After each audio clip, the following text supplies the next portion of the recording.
তাই আজকের দিনও যারা ক্ষমতার জোরে মানুষের প্রভু হতে চায়, সে হতে পারে আমেরিকার শাসক, হতে পারে ব্রিটেনের শাসক, হতে পারে প্যারিসের ফ্রান্সের শাসক, হতে পারে আমার ভারতবর্ষের বর্তমান 2014 থেকে আসা শাসক, যেই হোক, এরা মানুষের প্রভু হতে চায়।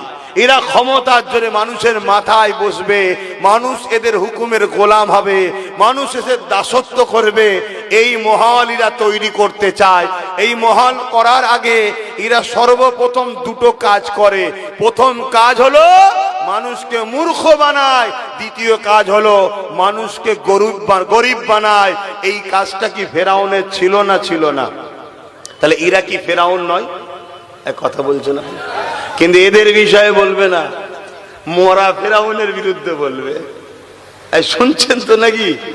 মরা ফেরাউন নিয়ে বলো, কিন্তু মরা ফেরাউনের ওয়াকিয়া আল্লাহ কোরআনে শুনিয়েছে কেন?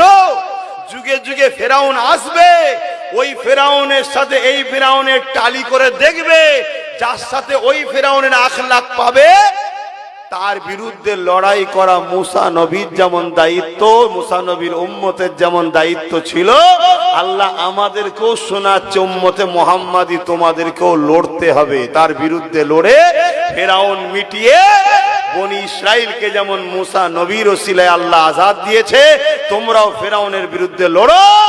আমরাও তোমাদেরকে, আমি আল্লাহ তোমাদেরকে সাহায্য করে মনুষ্য জাতিকে আজাদ দেবো। জোরে বলুন সুবহানাল্লাহ। কিন্তু এই লড়াই হয়, একটু হ্যাকি না বলুন।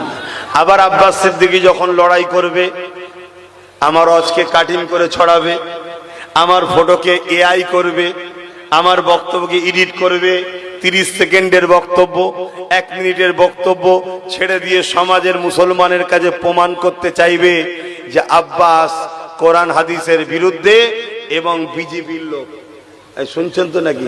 এই চেষ্টা চলছে না চলে না? আমি কি ভুল বলছি? আর কি করবে যখন তারপরেও বাজার যখন খাচ্ছে না, তারপরেও সমাজ খাচ্ছে না, যখন তখন বাপ মা তুলে গাল দিচ্ছে, যাতে করে আব্বাস সিদ্দিকী ভয়ে সরে যায়। অবশ্যই আমার কাছে আমার বাপ মা সম্পদের জিনিস, দামি জিনিস, ঠিক না বেটি? আমরা গালাজের বদলে গালিগালাজ বলতে পারি না, পারবো না, এটা শোভা দেয় না। কথা বুঝে আসছে? কিন্তু মনে রাখবেন, এমনও চক্রান্ত চলছে, ভালো ভালো ঘরের ছেলেদের বক্তব্যকে এডিট করে গালিগালাজও সমাজে ছড়ানো হচ্ছে। আমার পরিবারেরও কার কার বক্তব্যকে এমন করে এডিট করেছে, পুরো দেখলে মনে হবে যেন উনিই বলছে। এখন সব করা যায় না, যায় না।